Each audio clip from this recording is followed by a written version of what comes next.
तो लीड्स में इंग्लैंड ने भारत को हरा दिया 5 विकेट से।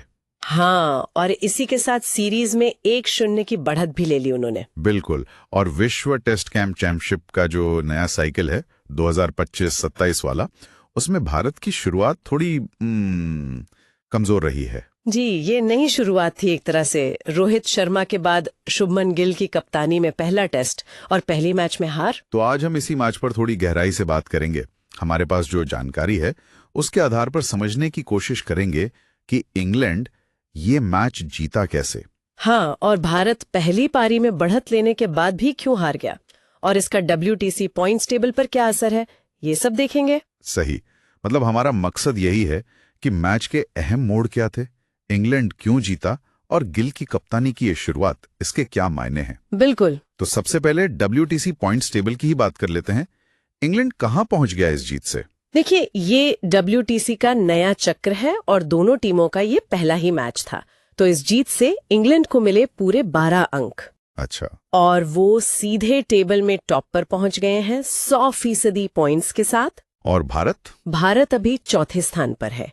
इंग्लैंड के बाद बांग्लादेश और श्रीलंका है, क्योंकि उनका मैच ड्रॉ हुआ था। तो इंग्लैंड के लिए तो शुरुआत एकदम शानदार रही है। और भारत के लिए थोड़ी मुश्किल, खासकर नए कप्तान के लिए। खैर, मैच पर आते हैं। भारत ने बढ़त ली थी पहली पारी में जी, और इंग्लैंड को 371 का लक्ष्य दिया। टेस्ट क्रिकेट में ये तो काफी बड़ा टारगेट माना जाता है। हाँ, बिल्कुल चुनौतीपूर्ण लक्ष्य था, लेकिन इंग्लैंड ने इसे 5 विकेट खोकर हासिल कर लिया। 373 रन बना दिए उन्होंने। हाँ, कैसे? मतलब 5वें दिन ऐसा क्या हुआ? इसकी नींव रखी उनके ओपनर्स ने, बेन डकेट और जैक क्राउली। डकेट ने तो मतलब कमाल ही कर दिया, 149 रन। 149? हाँ, और क्राउली के 65 रन, और सबसे बड़ी बात, पहले विकेट के लिए ही 188 रन जोड़ दिए। 188 की ओपनिंग पार्टनरशिप, वो भी चौथी पारी में 371 चेज करते हुए। जी, 5वें दिन का जो पहला सेशन था उसमें भारत को एक भी विकेट नहीं मिला, और बस वहीं से मैच पूरी तरह इंग्लैंड की तरफ झुक गया। अच्छा, इसका मतलब तो साफ है कि भारतीय गेंदबाज दूसरी पारी में वो असर नहीं दिखा पाए। हाँ, आंकड़े तो यही बताते हैं। खासकर जसप्रीत बुमराह, पहली पारी में 5 विकेट लिए थे उन्होंने। बिल्कुल, पहले पारी के हीरो थे बुमराह, लेकिन दूसरी पारी में एक भी विकेट नहीं मिला उनको। ये काफी मतलब हैरानी की बात थी। ये तो बड़ा झटका था। हाँ, प्रसिद्ध कृष्णा और शार्दुल ठाकुर को 2-2 विकेट मिले, जडेजा को 1। लेकिन जब आप इतना बड़ा स्कोर डिफेंड कर रहे हो तो आपको लगातार दबाव बनाना होता है, विकेट लेने होते हैं। सही कहा। वो डकेट और क्रॉली की साझेदारी के बाद फिर जो रूट आ गए, 53 नॉट आउट रहे, और जेमी स्मिथ ने भी 44 नॉट आउट बनाए। उन्होंने फिर बड़े आराम से मैच निकाल लिया। कहीं ना कहीं वो दबाव नहीं बन पाया भारत की तरफ से। तो गेंदबाजी एक फैक्टर रहा, लेकिन ये हेडिंगली का मैदान और 371 का चेज, इसमें इंग्लैंड का वो खेलने का अंदाज, जिसे बेसबॉल कहते हैं, उसका कितना हाथ था? उसका तो बहुत बड़ा हाथ था। बिल्कुल, इंग्लैंड का ये जो निडर होके खेलने का तरीका है, तेजी से रन बनाने का, वो ऐसे बड़े लक्ष्यों में मदद करता है। वो दबाव में आते नहीं, उल्टा दबाव डालते हैं। पर हेडिंगले की एक और खास बात है, इसका इतिहास। अच्छा, क्या?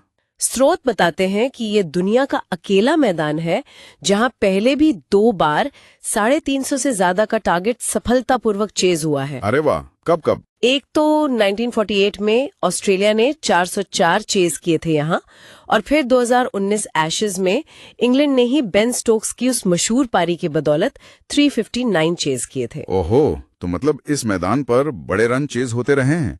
तो 371 मुश्किल जरूर था, पर शायद इंग्लैंड के दिमाग में ये बात थी कि यहाँ ये हो सकता है। बिल्कुल, उन्हें पता था कि ये नामुमकिन नहीं है इस मैदान पर, और उनका जो खेलने का तरीका है वो इस आत्मविश्वास को और बढ़ा देता है। 2022 में भी तो उन्होंने भारत के खिलाफ एजबेस्टन में बड़ा लक्ष्य चेज किया था। हाँ, याद है। तो भारत को शायद 5वें दिन और ज्यादा अटैकिंग फील्ड और जल्दी विकेट चाहिए थे, वो हुआ नहीं, और डकेट क्राउली ने वो मौका छीन लिया।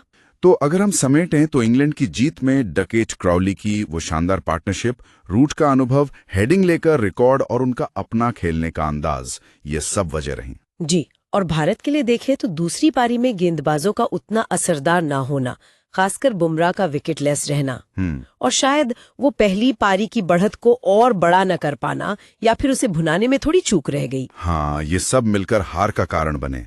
और शुभमन गिल के लिए कप्तानी की शुरुआत थोड़ी चुनौतीपूर्ण हो गई। बिल्कुल ही। पहले ही मैच में हार, वो भी जब टीम ने बढ़त ली हो, ये आसान नहीं होता। ये दिखाता है कि टेस्ट क्रिकेट में, खासकर WTC में, आपको हर सेशन में टॉप पर रहना होता है, बढ़त को जीत में बदलना होता है। सही कहा। इंग्लैंड ने अपने घर पर, अपने जाने पहचाने मैदान पर उस मानसिक बढ़त का भी फायदा उठाया। निश्चित रूप से। तो अब अगला मैच बर्मिंघम में। इंग्लैंड का कॉन्फिडेंस तो ऊपर होगा, भारत पर दबाव है वापसी का। हाँ, दबाव तो है। अब देखना होगा कि गिल और टीम मैनेजमेंट इस हार से क्या सीखते हैं। क्या रणनीति में बदलाव होता है? क्या गेंदबाजी कॉम्बिनेशन बदलेगा या बल्लेबाजी को और मजबूत करने पर सोचा जाएगा? ये सवाल अब अगले टेस्ट तक तो रहेंगे ही। बिल्कुल, दिलचस्प होगा देखना।